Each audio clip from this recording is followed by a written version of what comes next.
বিজনীত গৰু ভৰ্তি গাড়ী জব্দ ৰাষ্ট্ৰীয় বজৰং দলৰ।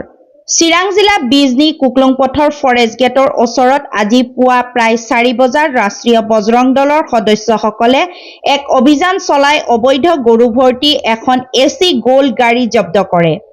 জব্দ কৰা গাড়ীখনৰ নম্বৰ AS25 AC 3029।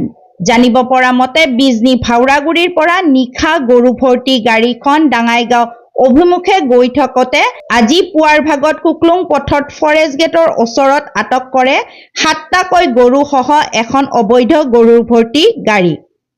পিছত বিজনী থানাত খবৰ দিয়াত ঘটনাস্থলীত বিজনী আৰক্ষী উপস্থিত হৈ গাড়ী চালক আৰু দুজন ব্যৱসায়ী আটক কৰি বিজনী থানালৈ লৈ আহে। আটক কৰা কেইজন ক্ৰমে চালক ৰকিবুল আলী, ব্যৱসায়ী দুজন মুবাৰক মিয়া আৰু হাছেম আলী বুলি জানিব পৰা গৈছে। ব্যৱসায়ী দুজন ব্যৱহাৰ কৰা AS26D 1756 নম্বৰৰ এটা মটৰ চাইকেল জব্দ কৰে আৰক্ষীয়ে। News desk, Bijni first 24।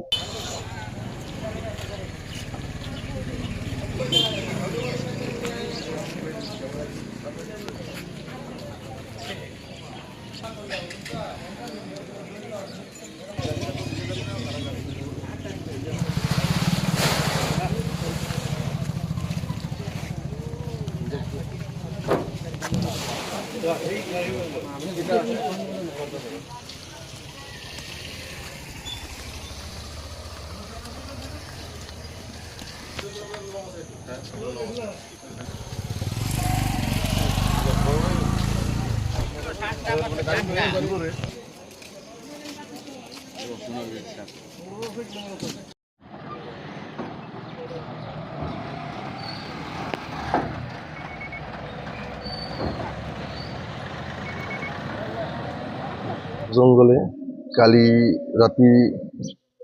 কালি ৰাতি আমি খবৰ পাও যে ভাওৰাগুড়িৰ পৰা প্রত্যেক দিন গরু পাচার হয়ে আছে।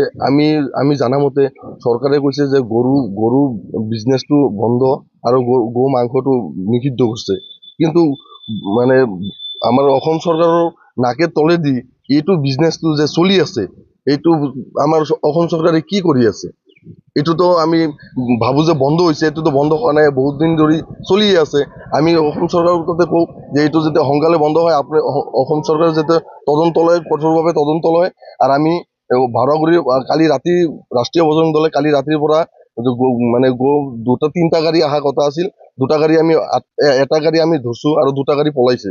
তো গরুর ভিতর গাড়ির ভিতরত আছে সাতটা গরু আছে, তো দুটা বাছুর আছে। তো আমি এইটো ধৰি আজি আমি বিজনী আৰক্ষীক ফোন কৰিছো।